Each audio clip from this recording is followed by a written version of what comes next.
Lens, le début d'une nouvelle ère ou le plafond de verre? Il a répondu plafond de verre, c'est Nicolas Georgerot. Plafond de verre, donc qu'est-ce qui pend au nez la saison prochaine à nos amis lensois? Moi, je ne suis pas convaincu que la Ligue des Champions soit bénéfique à court terme pour le RC Lens. Moi, j'aurais préféré les voir en Ligue Europa.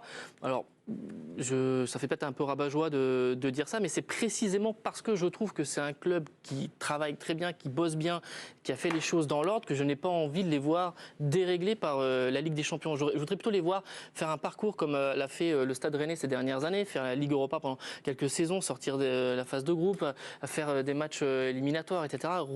Reprendre finalement le fil tranquillement avec la Coupe d'Europe. Là, ils vont être dans le 4e chapeau. D'abord, ils vont aussi se faire attaquer, même s'ils ont verrouillé les contrats 2025, 2026, 2027, ils vont se faire attaquer sur l'effectif, quoi qu'il arrive. Et ça va être le club français avec le plus petit budget en Ligue des Champions depuis Montpellier en 2012.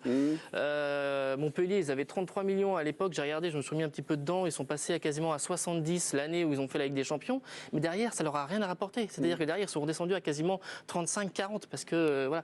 Donc, je suis assez dubitatif sur cette Ligue des Champions. Nicolas, juste dans votre inventaire, Seko Fofana, Kevin Danso, Facundo Medina sont annoncés éventuellement sur le départ. Samba et Openda pourraient être sollicités, vous avez dit attaqués.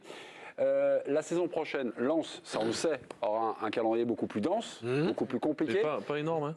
C'est ce que disait. 4 journées de moins quand même. Voilà, c'est ça. 4 journées de moins. Mais ils vont quand même jouer. Il y avait 4 journées de moins et en fait 6 journées de Ligue des Champions, ça en rajoute 2. C'est pas énorme quoi. Quand c'est Marseille... Mais pardon, mais ils vont jouer tous les 3 jours à un moment. Mais enfin, ce que dit Nico, mais c'est complètement déprimant. Ah bah oui, c'est déprimant. La vie n'est pas toujours très rose, mon cher Vincent. La magie de ce jeu et l'intérêt de ce jeu. Ah bah oui, on peut tous dire, ah bah ouais, c'est formidable. Laissez parler, magnifique. Mais ils vont gagner des matchs. Et ils vont mettre sur le podium. Non mais je parlerai demain. Il a traité Vincent Dubuc de oui. Non, c'est moi. C'est toi. Mais non, mais le problème, c'est qu'il faut que toutes les histoires soient possibles encore dans le foot. Et c'est le charme du foot. Et Lens, si le destin de Lens, c'est de venir une fois en Ligue des Champions, parce que de toute façon, ils n'ont pas d'argent et ils iront jamais plus haut, mais donc plus jamais on va construire un club pour aller haut. On gardera toujours les mêmes en haut et les autres, ils auront juste le droit de faire une simple visite et puis de retourner à la mine dessous. Or, c'est un club qui se construit pour aller de plus en plus haut. Ces dernières saisons, ils continuent de grimper. Ils peuvent encore grimper. On ne va pas dire que les résultats des autres clubs français en Ligue des Champions, à part le PSG et Lyon avant, sont un plafond de verre que les Lensois pourraient pas casser. Franchement, c'est pas injouable. Donc Lens doit continuer à se construire. Je comprends très bien le sens de ce que dit Francaise. Ça veut dire à son président, écoutez, si on n'a pas de joueurs, il ne faudra pas me demander l'impossible. Je pense que on en est là. Mais heureusement qu'on croit que des clubs peuvent encore bien travailler et arriver en haut. Mais on dit pas le contraire. Mais je dis pas le contraire. Je dis pas le contraire. Je dis juste qu'on peut aller les gars n'ont pas le droit. Ils ont un petit budget qui reste chez eux. Mais non, c'est pas ce que je dis. À quelle heure elle ferme ton épicerie en fait? À quelle heure elle ferme ton épicerie? Parce que là, c'est l'épicier du football. Vas-y, Demi, moi vas-y, toi. Mais j'en peux plus de ce genre de truc. Ils ont mérité leur place en Ligue des Champions. Mais tu veux Marseille en fait? Tu veux le Marseille? Non, pas du tout. On les a vus, ils ont fait 6 matchs, ils ont fini 4e. Merci. Appelle Marseille pour jouer la Ligue des Champions. Si c'est que tu veux. Moi, je préfère Lens. Peut-être que Lens, ils vont prendre un point, peut-être qu'ils vont battre Tottenham, peut-être qu'ils vont battre Francfort, peut-être qu'ils vont battre le Sporting. Respire, Dominique. Peut-être qu'ils vont battre, tu vois, peut-être qu'on aura des émotions. Ils l'ont mérité sur le terrain, ils vont jouer avec des champions. Tu peux pas priver une région, une équipe, des supporters de. Vu qu'on est dans la posture, vu qu'on est dans la posture et la caricature. À l'heure de la Super League, voir Lens en Ligue des Champions, c'est génial. T'es démago, c'est non, c'est arrivé, c'est pas moi qui l'ai choisi, c'est arrivé.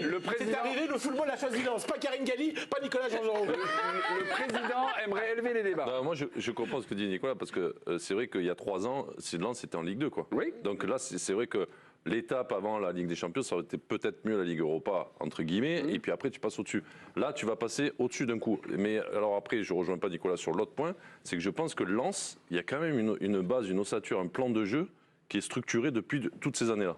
Et je trouve que les mecs savent ce qu'ils ont à faire.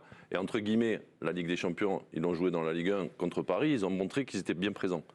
Donc ils sont capables de jouer ce genre de match, et je pense que le niveau en face peut-être va être très élevé. Mais il y a une base quand même, c'est pas une équipe qui... Alors si ça reste comme ça cet été, en même temps, on verra après. Oui. Mais si ça reste comme ça, je veux dire, les mecs ils savent à peu près ce qu'ils doivent faire, et tu vois, à chaque fois qu'il y a un joueur qui rentre, Il n'y a pas un dysfonctionnement, c'est assez rodé. Et je trouve qu'ils ont pris de la maturité aussi. Je l'ai dit hier, sur cette saison, sur certains matchs, où ils n'étaient pas forcément spectaculaires. Meilleur que la saison dernière. Ouais, ils n'étaient pas forcément spectaculaires, mais ils réussissaient à être efficaces. Président, juste. Voilà. Nicolas, il vous a rassuré le président?